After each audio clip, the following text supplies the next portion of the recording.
Welcome back to the Fantasy Football Formula. This is our second mock draft episode. Our first mock draft, I believe, is our most viewed video of all time on the channel, so appreciate that. We're 1 week out from the 2023 NFL Draft, so there's some more, rumors, speculations, and we're going to make some adjustments from our first one and change the order up. So we're picking for some new teams here. All right. I guess we'll just get right into it. Don't keep the people waiting. So how did we arrange this for who had the first pick? Thanks, Sir Francis. I feel like you really nailed that introduction with your puke color background.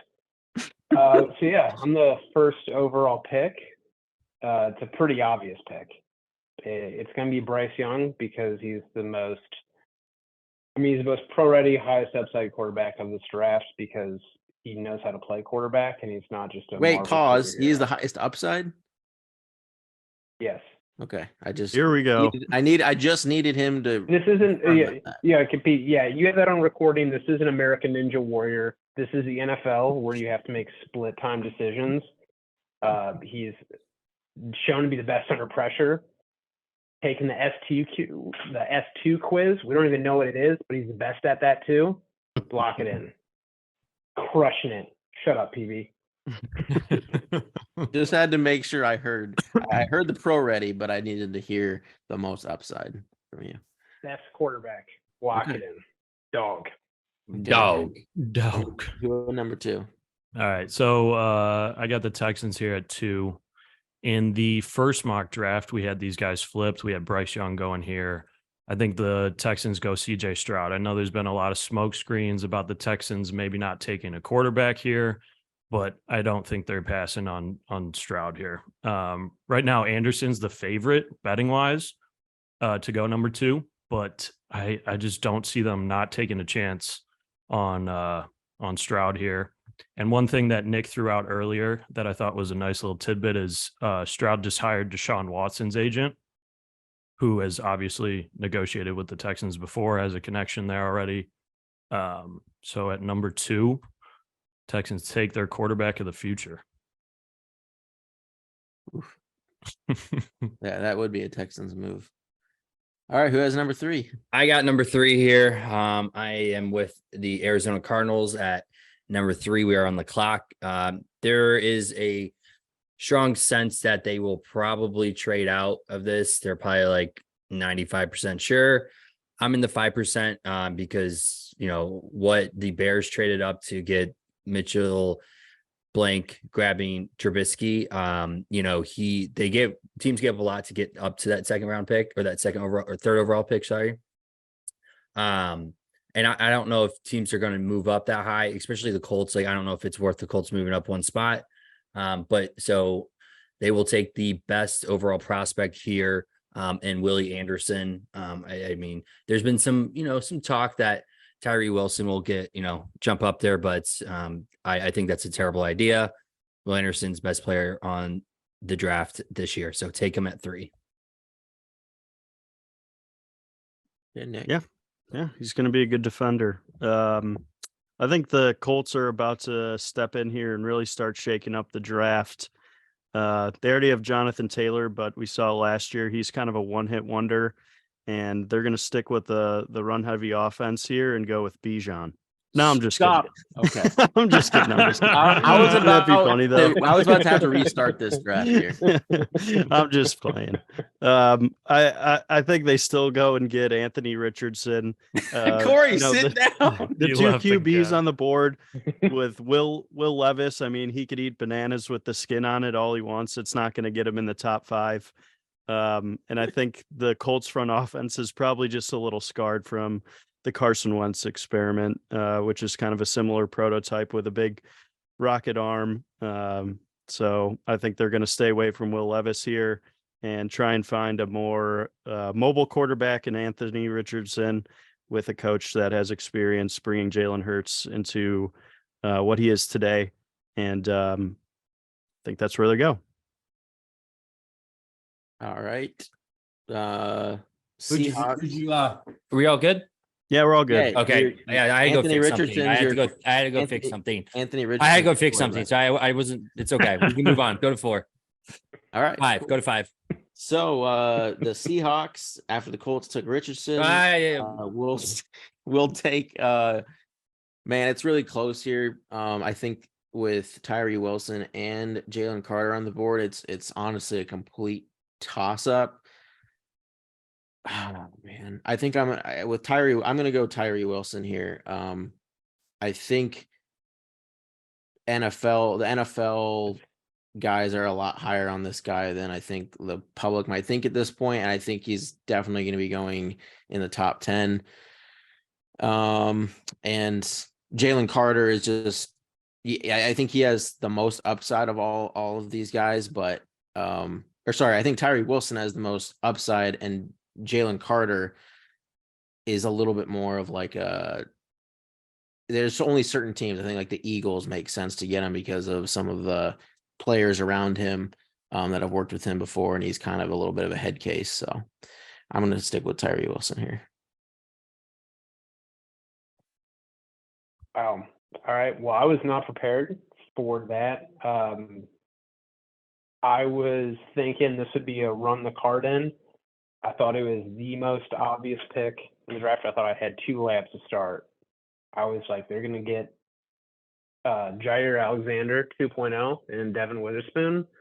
But with Jalen Carter still on the board, I just don't see how you pass them up. I mean, you have, I think Aiden Hutchinson led the league in double teams. I mean, you get a strong 3-tech. I think Aleem McNeil was their other defensive tackle. A pretty solid, big body guy. Get in a penetrating style defensive interior player. I think it transforms that D line.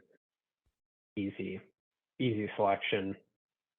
And their coach will hopefully get the best out of him. All right. Raiders at 7 here. We had them take in Christian Gonzalez in the first mock, but I think if Witherspoon's still there, I think he's a higher prospect on pretty much everyone's board. So I think they're going to go here. Second worst pass defense in the league, multiple corners with expiring contracts. I think it's a no-brainer if Witherspoon's still there. Perfect. That's exactly what I wanted. Makes this next pick a lot easier. The Falcons are pretty much doomed.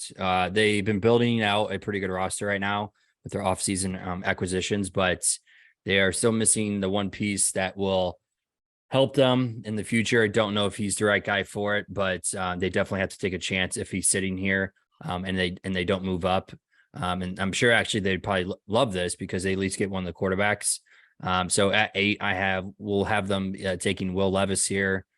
Don't know how well he's going to perform. I mean, he was in a pro style offense in Kentucky, but I mean, that's that's college and this is the NFL. We'll see if he can, transition, and hopefully they can get him some better weapons in Atlanta. But yeah, I Will Levis here at 8. Don't hate it. They did get Tyler Heineke. Thought, he might get a few plays in there, but guess not. Corey's moving on, trying to reshape that franchise. So on to the Bears. We've seen them have one of the best off seasons, I would say, in recent history. I love DJ Moore. That guy is going to need some time to get down the field for Justin Fields to hit him on the streak routes. So they're going to bolster that offensive line. Take Peter Skoronski here. Expect him to move inside to left guard. A lot of analysts think that he could be kind of a blue chip guy interior. Obviously has the flexibility to play tackle, but given his size concerns, he fits the mold of kind of a left guard a little bit better for the NFL. And Bears tackles, or left tackle, didn't do terrible last year. So they're going to bolster that interior line a little bit and get Peter Skoronski. Stays in Chicago. That's right. Chicago boy. Love it. All right. Well, right now we got the Eagles on the clock. Number 10, and Wait. Hang on. Pick. Frankie, you can get up and leave too. He can't hold you here. Yeah, you can get up and leave. That's all you want. But It's not going to happen. okay. Well, this is what I think will happen if he's on the board right here. The only other team that I could think would take this player before the Eagles would be the Falcons, but you had him taking Will Levis. So Bijan Robinson going to the Eagles. It's not typical how the Eagles draft. They trade back, they build in the trenches.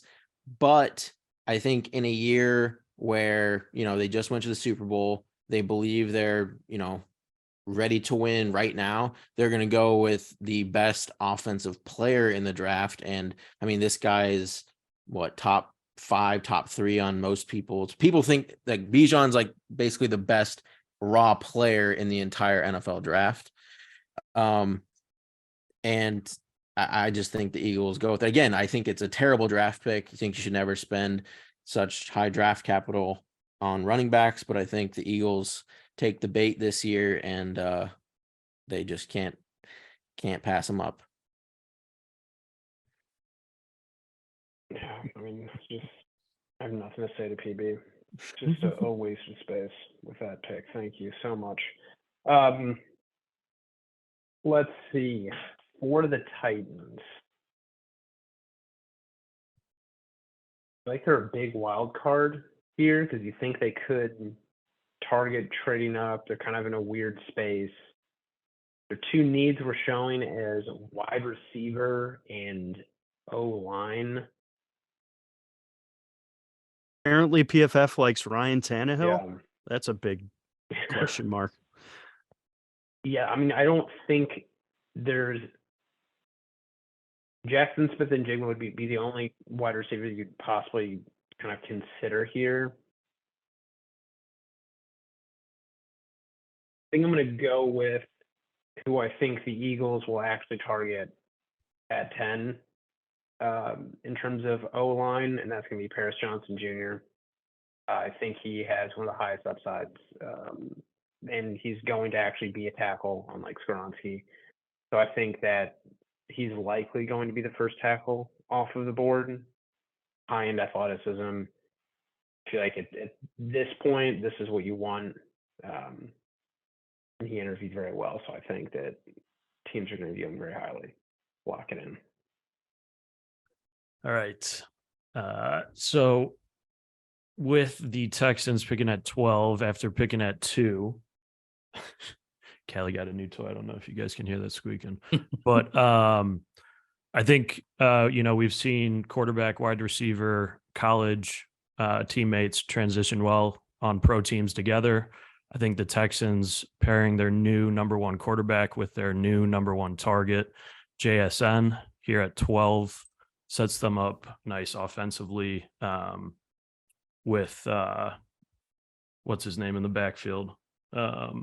Damian Pierce. Yeah, Pierce. Thank you. So yeah, getting the OSU boys back together.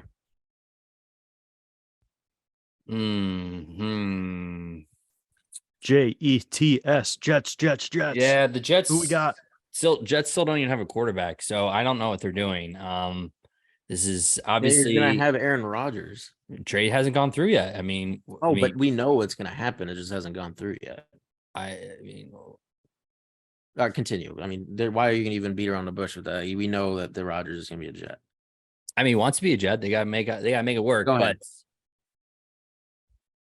Alex, can you just pause? Just put him on mute just for until it's his turn. Okay. This is interesting because the Jets have spent thank you.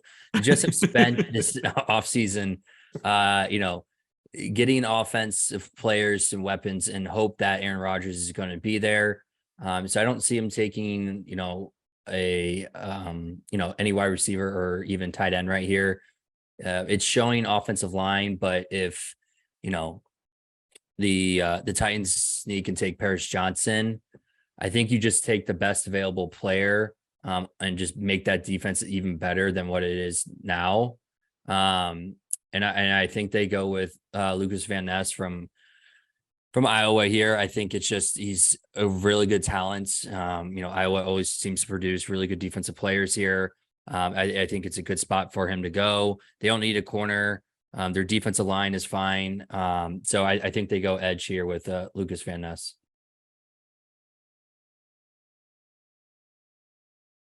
Patriots. We're on the clock with Bill Belichick here, who is kind of a fraud. He hasn't really been able to put it together post Tom Brady era. So I'm kind of calling Billy B a fraud right now, but I think he's going to stick to his brand of football, even though it obviously hasn't been working without Tom Brady. And they're going to go and get one of the best man corners in this draft, in Joey Porter Jr. from Penn State, 6'2", long, athletic. I think that he's just the type of player that Bill Belichick likes. I know it's crazy to go with Porter over Christian Gonzalez sitting there, but I think Bill Belichick likes a certain play style. We saw him take Cole Strange last year in the draft because he fit the mold of Bill Belichick. So passes on maybe a better overall cornerback in Christian Gonzalez, but Joey Porter it is. Okay. All right. Packers are on the clock. I think it's not necessarily. I just think this player is too good. Like, I think he's probably going earlier than this just because he's on the board still. I'm just going to go with him. I think two players have slipped, and that's Christian Gonzalez and Nolan Smith, but I think they'd go to, I think Nolan Smith here. I think No offense. Yeah. I think the Packers have taken There's not a good enough first round. not a good enough offensive weapon here. Like, I would, like, Quentin Johnson would be the only, but I just think he doesn't deserve top 15 draft capital. And I mean, Nolan Smith is going to be a very good defensive player. I think he slipped too far. They got a guy like Christian Gonzalez too. Yeah, Christian Gonzalez, but it's just because I think Similar fit. their corners, yeah, maybe a little bit better. I'll go Nolan Smith here.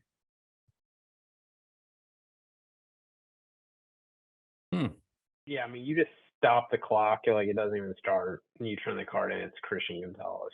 I think the Commanders would probably be I would say Deontay Banks would be in consideration, Joey Porter Jr. They're both off the board. And what is probably considered the consensus CB1, I think he's going to be the first cornerback taken. I mean, it's Really? a traits-driven league, and he's built. I mean, this dude has done everything. What his biggest weakness is, probably needs to contest a little bit more at the catch point. You can coach that up. I mean, he has ball skills, got a crazy vert. He's like 6'2", 200. I mean, if you build a cornerback in a lab, it's Christian Gonzalez. Maybe you want a little bit more tenacity. Witherspoon, the one thing you have to kind of wonder with it is a one-year wonder. He didn't have his other years. He wasn't even on the radar. I mean, I think Gonzalez is definitely going to be CB1 for most NFL teams. Lock it in here. Interesting. All right, I got the Steelers. Yeah, I do. I got the Steelers. Oh, you got the Steelers. Never mind. Just kidding. All good. Thank God. Yeah. So Steelers obviously need quite a bit of help, multiple positions here, but I think having a second-year quarterback there, you want to protect your guy. I think we had Broderick Jones going here in our mock draft one. I think a guy that has kind of passed him on the offensive line side of things is Darnell Wright. Yeah. They had one of the worst lines in the league last year. And so I think they try and get who they think their quarterback of the future is some protection. Darnell Wright might be the first offensive tackle taken.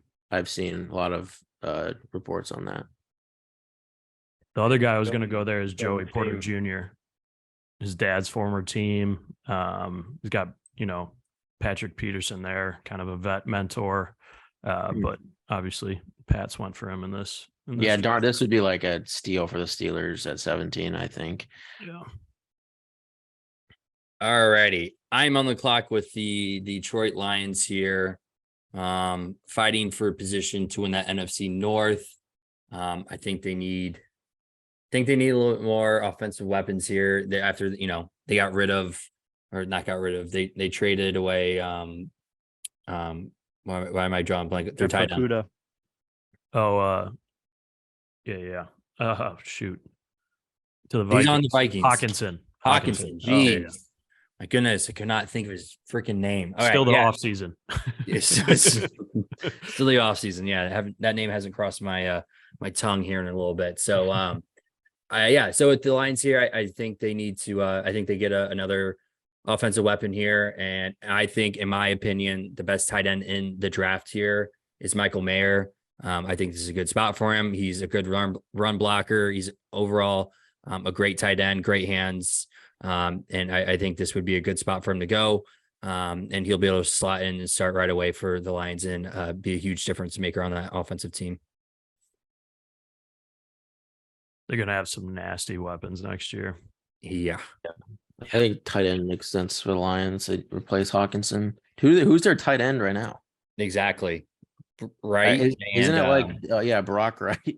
Yeah. And someone else. Yeah. They're going to get a full offseason with a healthy Jameson Williams too. So yeah, that'll be good. That'll be a good offense. Over to the Buccaneers now. Oof, they could really use help at virtually every single position outside of maybe right tackle with Tristan Wirfs. The rest of that team's pretty dusty. I think the weakest part of their team, which everyone really exposed last year, was their secondary.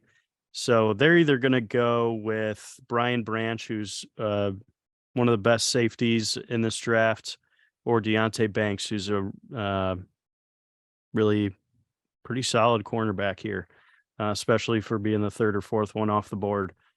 I think just giving cornerbacks a little bit more of a prioritized position, I think that's where they go. So Deontay Banks. Still my pick. The Seahawks. Yeah, one of my bold predictions. I don't know if it's even that bold, but I think Deontay Banks goes before Joey Porter, and Joey Porter falls to the later part of the first round. Shoot, I really thought he was going to go there. Well, another.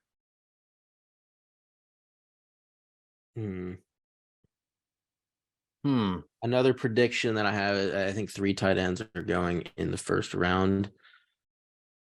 And I could see the Seahawks. They do love their tight ends. Yeah, I know. So I'll go with who I think. I think Washington is the better tight end pick, but I think Dalton Kincaid's higher on most boards. So I will go with Dalton Kincaid to the Seahawks. More of that receiver, and Seattle they do love their tight ends. Receiving ones in particular too, it seems like. Yep.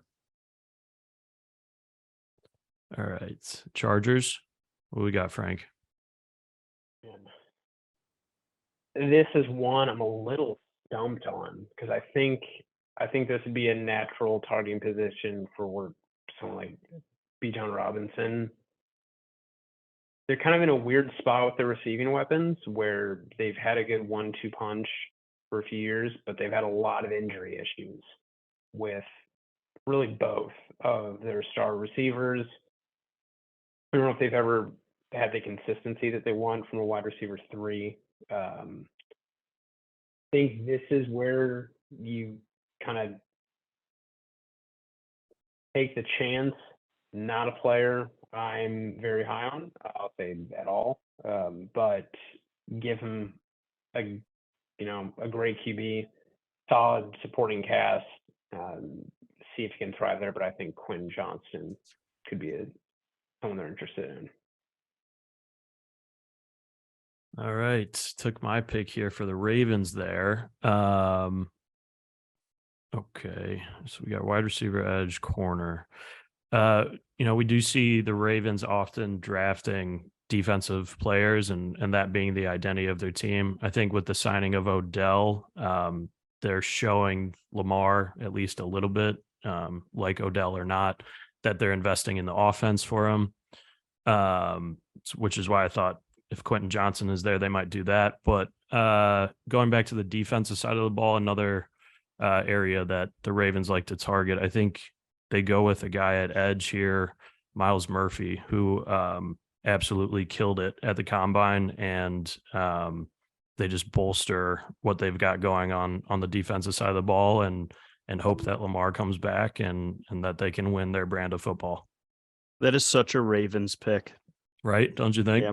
Yeah. Kind of like just good, solid defender. Yeah. They always get some good ones. Yeah. All right, I got the Minnesota Vikings, who can go a lot of different directions here. They need help on both sides of the ball, in certain areas here. I think if Quentin Johnson would have been there, I think that would have been a good spot for him. If you can name, they have KJ Osborne and Justin Jefferson as their starting receiving options right now. With the loss of Adam Thielen, who went to the Panthers. So I was thinking receiver here. But I think you got to take a chance and, help out the D line with, the run heavy offenses of both the Bears and the Lions. So I think you go Kainsey here, from Pittsburgh. I think he's just overall, he probably dropped a little bit, not too much in this position, but I think it's a good landing spot for him to bolster that defensive line for them. Okay. Jags kind of on the rise. They did a lot better last year. Now they get Calvin Ridley coming back from listening to too much fantasy football formula bet shows, and he was running the parlays that we were throwing out, so can't blame him. But I think that offense is already going to get an uptick. I think they're going to switch over more, keep investing in that defense, because that's ultimately what wins championships, and it's very Doug Peterson to go defense here. So I think you go best available player on the board in Brian Branch, help out that secondary. Last year they invested in that pass rush and run stopping, so they keep at it with building some more playmakers and a different level of that defense. And he's really a guy that can do anything. People have said he could play slot corner, safety, so he's a good versatile player that should help that defense out quite a bit. All right. So right now we have the Giants on the clock. I'm going to go with I'm going to go with the receiver here. I think the Giants need offensive weapons. We saw Daniel Jones kind of start to emerge last year. He's a great runner. He just had absolutely no weapons to work with. So I'm going to go with Zay Flowers. I think he's a very versatile guy, and I think he could fit on that offense well and emerge as the wide receiver one on that team.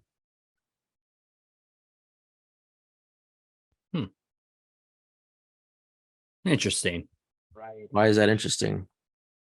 No, I'm not throwing shade at it. What, Frankie? I'm just looking at the board. Oh, I'm you're not loving it for how the Cowboys have fallen, because I think it gives them a couple really solid options. My dark horse pick for them would be Emmanuel Forbes. He's a ball hawk, and with the pressure they've been generating up front, having someone that can really capitalize on turnovers is an intriguing proposition in that defense. But I think with the need at defensive interior, you have two really good prospects with Brian Breesy and then Mozzie Smith. I think you have to go Mozzie Smith here. I think he's going to go higher than a lot of people expect. Just sheer athleticism. I think he's going to be a better pro than he was in college. All right. Buffalo Bills. So I think that DeAndre Hopkins is going to end up on the Bills. So I don't think they're going to go wide receiver here. I could see them taking a guy like Jordan Addison if they don't think that they're going to get D-Hop. He would be a very good complement to Diggs and Gabe Davis there. And it seems pretty clear that they need a little bit more firepower to get out of the AFC.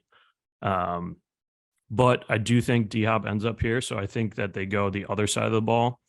I think they take Osiris Torrance out of Florida here. I think when Von Miller went down last year, their pressure rate and sack rate completely dropped. They went down to like one of the 5th worst pressure teams in the league. And so I think that they get a little bit of depth here. They get a guy who may not start right away, but is going to get definitely playing time. And I think it's a solid prospect and probably, other than maybe Emmanuel Forbes, best available currently. Yep. Corey. Why'd you talk about Von Miller there? What do you mean? You said that I'm confused. Did I mess know. up? I don't know. You were talking about the other side. You were talking about offense, and you're like other side of the ball, and Von Miller that they need more pressure.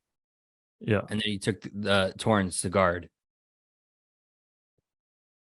Am I the one who caught that? No, I totally messed that up. That's what I Oh, thought. I thought he just meant that, like, Yeah, I they already thought- have Yeah, that. So we're then just they mulling can- over which side to invest in. That's what I thought you were saying. No, If that's what you want- I kind of messed that up, but I still am fine with the pick. Okay. Yeah. I think I was like, my what the- bad. No, you're good. I was trying to figure out where we were going with that. Okay, perfect. I got the shitty Bengals here at 28. Probably most overrated team in the NFL. I see them right now. Do they pick up a tight end in the offseason? No. Irv Smith. Oh, they got Irv Smith. Yeah, Irv Smith. All right. Well, I don't think they need to go tight end then, since you got Irv Smith from the Vikings. So I think you go best available. Brian Brees here, defense interior. He's a good prospect. They need help on the defensive line. So I think either they go tight end here to complement Irv Smith, or they go Brian Brees, and I think they go Brian Brees. Okay. Yeah. Don't hate that. They need someone to stop Nick Chubb. They haven't been able to do it for years, so this guy's not going to help. On to the Saints. Here's another team that's just kind of an absolute dumpster fire. I mean, all their legit players are like 32 plus. We're talking about Honey Badger. I guess he's 30, but him, Cam Jordan, Demario Davis, all these defensive guys that are on their way out of their prime. Then offensively, you got your running back sitting in jail. I mean, everywhere you look around, it's just terrible. Probably one of the worst setup teams in the NFL right now. So I think they're going to make it worse. I don't love their front office. And, I think the players don't like it either. You see Michael Thomas and all their players, faking injuries to sit Nick, out. this is a mock draft. I know, but we got to talk about the situational picks. Like, I don't even know So, where you're going. You're just like, what are you talking I'm telling about? you the situation of their roster right now. Yeah, They're what are getting their really team old. needs? You got one guy in jail. Like, that's the summary. Okay. They So- need. So I they think need a what they're going to special do. Player. Yeah, they need a lot of They need a players. So, specialist. yep. I think they got a pretty solid offensive line. I'll give them that. So I don't think they go. Nick, tackles. quickly before you say the pick, who's winning the NFC South? I don't know. We'll see where the draft falls. We'll save that one for another day. Probably Okay. the Falcons, though. Okay, just make sure we got that on. or Baker Mayfield. Okay. Glad that we got that one on record too. Yeah, it's a little bit of sarcasm. I'll teach you about it someday. So I'm I sure the think Saints here will they're do going to too. go replace Alvin Kamara, and they're going to go Zach Charbonnet because they're gonna overdraft someone. So they're going with all around back here, can kind of do it all, Swiss Army knife type of guy. They've really had to rely on Taysom Hill for any offensive yards last year. I mean, they'd be lucky to get a touchdown per game, so they need someone to replace him because he's also 45 years old. Maybe you could have stood up and walked away. You didn't have to listen to Oh that. no, I'm not like you where I just can't handle it. Like I know Nick, He can face the truth. What was said earlier was the truth. This is just nonsense. So I knew I could sit through it. Like there's zero chance we draft Zach Charbonnet. So it's like I don't care what. And there's zero subjectiveness to all of your good players being over 32 years old and well out of their prime. So Oh, there's yeah, really they no are. argument there. Agreed. And also one player in jail. So nothing I Agreed. said was and really we're still winning the division. That was the point. false. Yeah. Apparently, we're in one of the worst situations, but we're winning the division. Hammer the Anyway. under on that season total. 9.5. What's the Browns? 9.5. Okay. On to the next. We have the Eagles again. I've picked for the Seahawks Dude, twice. don't botch it. No, I don't. I'm doing what I think happens. I'm not like Nick just trying to say things for reactions, which is You got to replace Kamara and Taysom Hill. Like, how else are you going to move the ball? So I think the Eagles here. This was a guy that went in our last mock draft to the Steelers much, much higher. And I still think he's a great prospect. It's how the Eagles like to draft. They like to build in the trenches. And I think there's a guy that I think has fallen really far. And I think the Eagles could take here. And that's Emmanuel Forbes, who I think could also go ahead of Joey Porter. But it's really close between Emmanuel Forbes and Broderick Jones. But I'll go with Broderick Jones here. And that's just what the Eagles typically like to do here. I think they would have You the could basically biggest flip those offensive picks, line and I would ever. not be mad. What, Frankie? Yeah, I mean, you could basically flip those. You said you picks wouldn't be and- mad? I mean, I wouldn't be mad. If we drafted Bijan Robinson at 30, I'd be like, sweet, Broderick Jones, potentially the best tackle. I think he has to clean up a lot of technique. So I think there's a little bit more kind of guesswork in going how he's going to pan out. But I mean, he's a bruiser. That's the whole line. I think what I've heard is he dips his head a lot and he can lunge, so like the technique element. But the Eagles have best O-line business, best O-line coach.